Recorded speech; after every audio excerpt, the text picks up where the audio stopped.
morning, Farmington First Church family, and welcome to this brand new opportunity for us to connect and be community together amidst this concern with the COVID-19 virus. First of all, I want to let you know that this did not happen by accident. Some of you who have tuned in earlier recognize that there are more persons here that have helped bring all of this together. So to Doug Tonkovic, to Jim Totten, to John Tupa, who have brought all of this together this day, we give thanks and appreciation for them being with us this day. Friends, we want to certainly take an opportunity to begin with a time of prayer. Again, as this is our pilot opportunity moving forward with this new way of communicating with one another, we're going to see how we play all of these things out. We hearing and seeing the comments that you're posting, thank you very much. Let us know that you're tuning in so that we can prepare for the next time we bring this kind of video forward for you. I want to take a moment now, friends, to kind of center ourselves in prayer, recognizing that although we're not here physically together, that as long as we are the community of faith, bound together by the blood and love of Christ, we are together. There's much for us to be in prayer for this day, friends. Certainly pray for our church and for our city, for our county, for our state, for our nation that is dealing with this COVID-19 coronavirus pandemic, for all the United Methodist churches throughout the state of Michigan, and particularly those who have taken the heed of our Bishop David A. Bard's to suspend in-person worship experiences and gatherings, especially on today, as they're seeking other ways to connect with their community. We want to lift up Sam and Sherry Cornell. Sam had to go back to the hospital, so we're certainly lifting him and she in prayer. For all of the families in our church that are grieving and are experiencing a loss, and for all of us who are at this moment navigating the difficult waters of anxious times, not being present with one another physically. Let's pray. Gracious God, we've come this day in this new venue and opportunity, seeking your presence, recognizing that we don't have to be in the sanctuary for your presence to be with us. And so as we come together as a worshiping community in our respective locations, allow us to feel your presence, to embrace us, to encourage us. We yield ourselves to your will and to your way, not to be overcome by fear or anxiousness, but to move forward with the blessed assurance that you are with us, that you're walking, that you're carrying, that you're providing for us, even at moments like this. And so, Lord, help us to open our eyes and our ears for ways that we can be a blessing to others, even in this current season, for our neighbors and friends and family. Keep them safe. We lift up all of the families within this community of faith that are going through an additional challenge of the loss of someone that they love dearly. Allow them to be comforted, and allow us to be your hands and feet of comfort as well, that we might pick up the phone or drop a card in the mail just to let them know they're not alone. But we pray all these things in the name of your Son, Jesus the Christ. And all God's people together said, amen. Friends, one of the great things about having ritual and tradition that we're able to do time in and time in, Sunday after Sunday, is that we don't necessarily have to have it in front of us. And so let's all at this time say the Lord's Prayer, as usually is our custom as we conclude our time of prayer.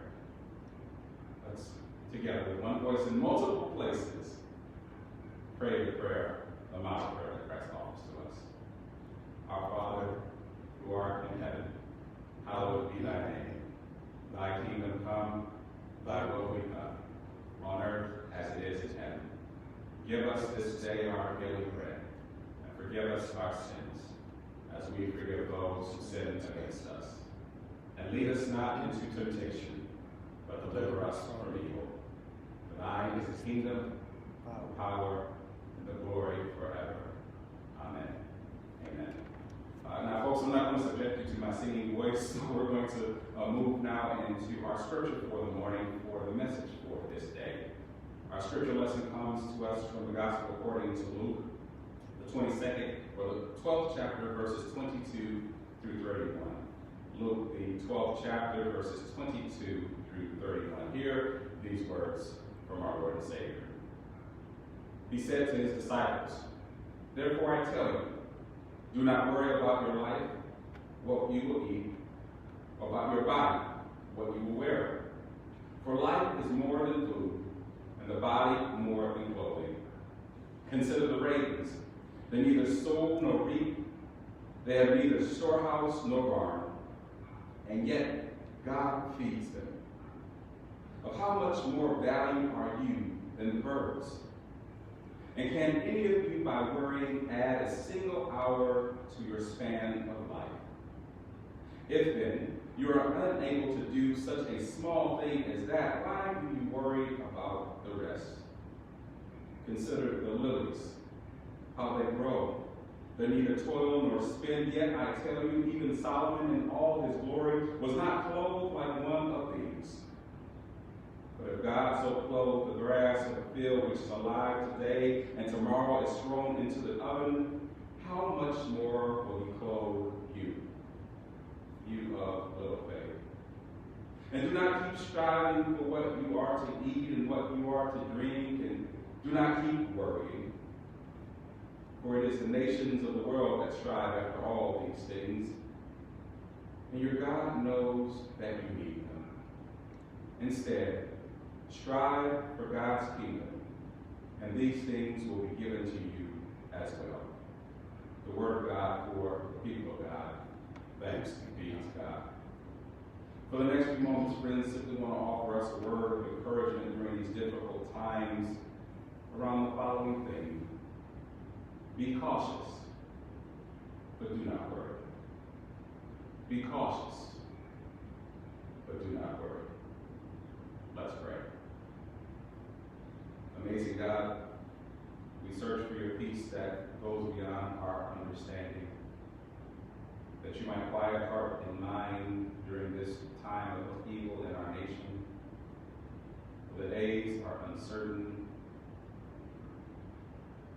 Allow us to rest firmly embraced by your presence of peace and calm,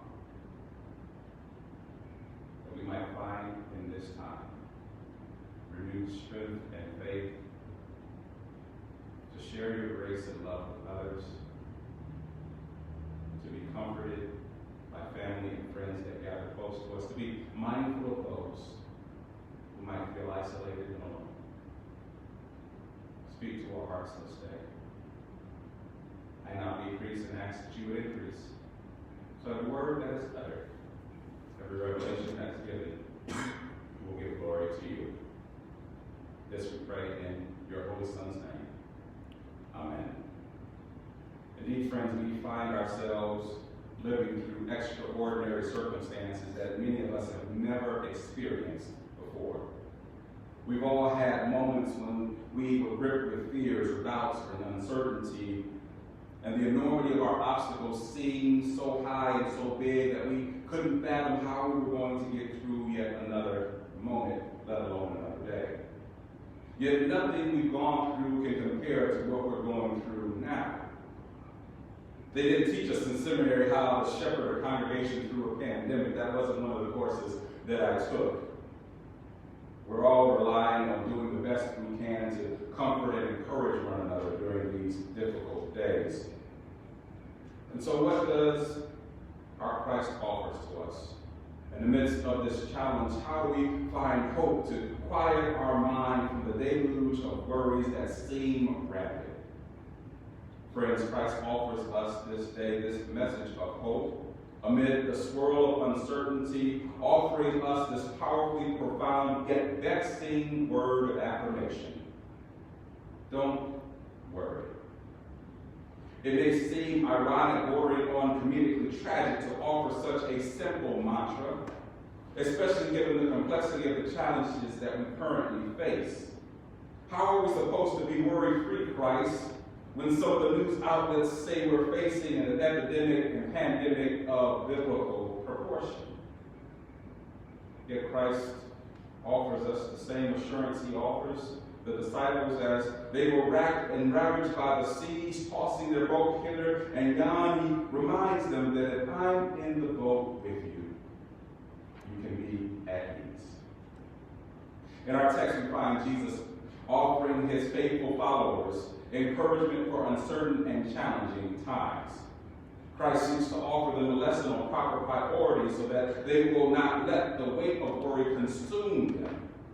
He strikes a juxtaposition as a means of helping them grasp the value of relationship with the Creator over the anxiety and worry that surround them. It's important to note, Christ is not telling us that we shouldn't be cautious and concerned about what's happening around us.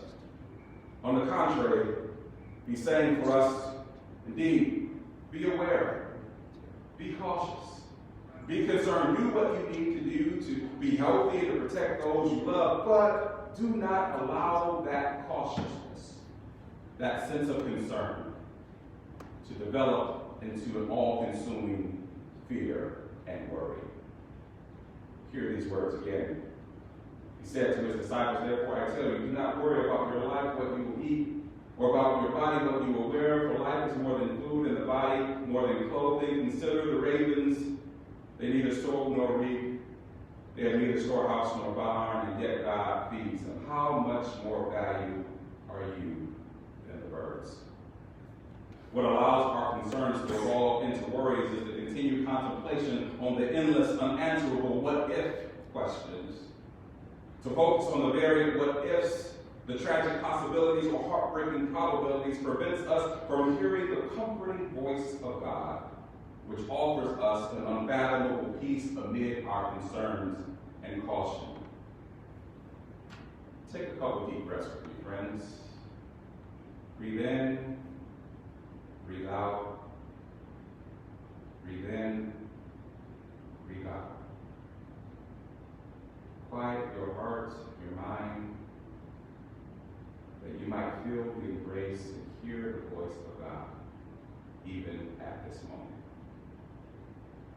Indeed, friends, that peace that washes over us does not ignore the dilemmas that we face. Rather, it centers our hearts and minds so that we might move forward with faith and not fear.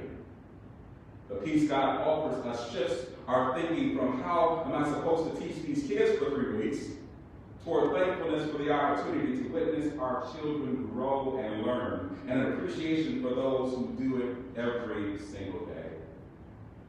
Christ's invitation not to worry offers us the chance to focus on cherishing the moments and experiences we can that impact the rest of our life versus focusing on those things that we cannot influence at all.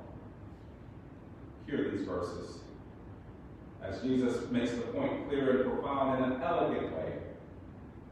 And can any of you, by worrying, add a single hour to your span of life? If then you are not able to do so small a thing as that, why do you worry about the rest? Hear the words of comfort, the elegant response that Christ offers to us. If worrying cannot add yet a single hour to our life, something that Christ says is a simple thing, although we know it's not simple at all, he's helping us understand, friends, that being gripped and overcome by worry does not move us forward, does not help us see possibilities. It only keeps us gripped and caged to fear. When Christ tells us do not worry, it's not an invitation for passivity or ignoring what's happening around us, friends. It's an invitation to be cautious, concerned, and proactive. Hear verse 31, the call to action. He says, instead of worrying about what we will eat, what we will wear, about what's going on around us, not that we shouldn't be cautious, not that we shouldn't be concerned, but he says, instead strive for God's kingdom. And all these things will be given to us as well. Striving for God's kingdom, or God's method of operating, invites us to respond to our temporal crisis with eternal tools. I want to highlight 3 of those eternal tools for us this day as we come to the conclusion of this message. First and chief amongst our eternal tools is the tool of prayer. Philosopher William James writes, the sovereign cure for worry is prayer. the sovereign cure for worry is prayer. Christ prays frequently and often, and I invite you to do the same this time and this season. Pray for one another, those you know, but particularly someone that you don't know well in this congregation. Many of you have our directories. I would ask that you would go through that directory, find the name of a person that you don't know well, lift them in prayer every day, and if you are so moved, to check in with them at least once a week to let them know that someone is thinking about them and is concerned about their well-being. Prayer is a powerful gift that God gives us. So pray for the parents, pray for the children, pray for our educators and those researchers who are working diligently with doctors and nurses and hospitals to come up with an effective treatment for this COVID virus. Yet another of our eternal tools, friends, is serving others. How might we help one another, family, friends, neighbors during this challenging time? It can be as simple as leaving a note of encouragement on a neighbor's door, or as complex as buying non-perishable food for a homebound member of the church or someone in your community that you know can't get out to the stores to deal with the hurriedness of our time. How might we be able to serve? You'll be receiving more communication from the leadership of the church in that regard as we move forward through this cycle and season. And so I would offer you the opportunity to consider to open your hearts and ears to ways God may be leading you to serve others during this time. The third tool I want to employ to you this day is that eternal tool of faith over fear. Christ says to us in this text, "Oh, you of little faith, don't worry about those major things. Focus on these things." Indeed, faith is born for moments like this when fear seems to want to overwhelm us. Our faith in God's ability to offer us victory, even though we can't fathom how that's going to happen, offers us the sense of peace and calm that we don't have to figure it out. God has already got a plan in place and is working to manifest it in our time so that we might experience that deliverance together. Faith over fear is what we need during this time.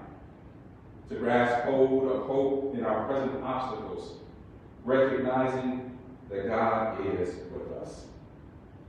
Let me assure you, Farmington First Church family, the leadership of your church is working to do all we can to ensure your safety and health. You will be receiving a communication about that either through our phone tree or electronic email about what steps we are taking moving forward. I will offer this to you, friends. We have decided to suspend the in-person worship services for the remainder of March, as our bishop has invited all Methodist churches to do. And so we will be communicating and providing for you inspiration through this venue of Facebook Live each and every Sunday, that we might still gather together as a community of faith, though not in the same building, but spiritually together as one community. Yes, friends, we need to be cautious. We need to be concerned. We need to do all we can to ensure our safety and the safety of those we love. But we should not be worried. We should not be overcome by fear. For our faith gives us comfort and peace. This is the word of God for the people of God. Thanks be to God. And so, friends, we're going to wrap up our first Facebook Live broadcast and indeed offer you those words of encouragement again. Pray for one another. Pray for the leadership of this church. Pray for family. Pray for friends. Pray for your children and teachers. Pray for those parents and friends that are going through this process. Find ways to serve and hold on to faith. Blessings to you, friends. Feel free at any point in time, if you want to reach out to me, you can reach out to me through email or through text. However you want to connect with me, if you just want a word of assurance, you can feel certain that I will be available to you. Blessings and take care, friends, as we move forward during this time. Cautious